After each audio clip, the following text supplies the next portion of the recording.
ગુજરાત રાજ્યમાં કાયદા અને વ્યવસ્થા વધુ સુદૃઢ બને અને લોકોમાં શાંતિ અને સુરક્ષાની વધુ અનુભૂતિ થાય તે માટે ગુજરાત પોલીસ તરફથી એક હોલ ઓફ ગવર્મેન્ટ એપ્રોચના માધ્યમથી કડક કાર્યવાહી કરવાની એક રૂપરેખા તૈયાર કરવામાં આવી છે. ગુજરાત રાજ્યના દરેક પોલીસ સ્ટેશનને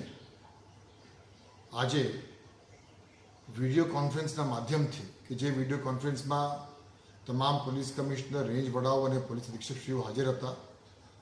ને સૂચના આપવામાં આવી છે કે આવતા 100 કલાકમાં ગુજરાત રાજ્યના દરેક પોલીસ સ્ટેશનમાં એક લિસ્ટ બનાવવામાં આવે અને એ લિસ્ટમાં જેટલા પણ અસામાજિક ગુંડા તત્વો છે, એ પછી શરીર સંબંધી ગુનાઓ સંકળાયેલા હોય, પ્રોહિબિશન બુટલેગિંગ સાથે સંકળાયેલા હોય, જુગાર સાથે સંકળાયેલા હોય, મિલકત સંબંધી હોય, ખંડણી ગુરાવણી હોય, એ તમામ પ્રકારના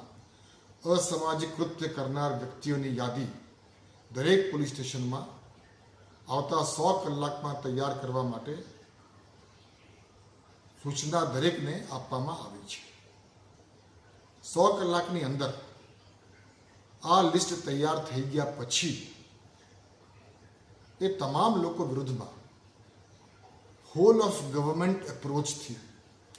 કડક શિક્ષાત્મક કાર્યવાહી કરવા માટેની પણ વ્યૂહરચના તૈયાર કરવામાં આવી છે. આવા અસામાજિક ગુંડા તત્વો જો કોઈ ગેરકાયદેસર બાંધકામ કર્યું હોય, સરકારી જમીન ઉપર એન્ક્રોચમેન્ટ કર્યું હોય, ગેરકાયદેસર વીજ કનેક્શન લીધા હોય, ભાડુઆતના નોટિફિકેશનનું પાલન નહીં કર્યું હોય, અગાઉ ગુનામાં પકડાયા હોય, જામીન મળી હોય, જામીન રદ ન થયા હોય તો જામીન રદ કરવા માટેની એ તમામ પ્રકારની અલગ અલગ પ્રકારની કાર્યવાહી પોલીસ એમની રીતે અને સ્થાનિક મ્યુનિસિપલ કોર્પોરેશન કે નગરપાલિકા કે ગ્રામ પંચાયતને સાથે રાખીને કડકમાં કડક પગલાં લેવા માટે આજે દરેકને સૂચના આપવામાં આવી છે. ગુજરાત પોલીસ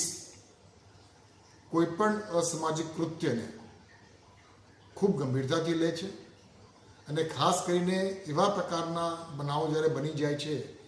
કે જેના કારણે આમ જનતામાં એક ભયની લાગણી ફેલાય છે, તે ખૂબ ગંભીર બાબત બની જાય છે. એટલે આ પ્રકારની પ્રોએક્ટિવ પોલીસિંગના માધ્યમથી જે લોકોની વિરુદ્ધમાં એવા પ્રકારનો ભૂતપૂર્વમાં ઇતિહાસ રહ્યા છે,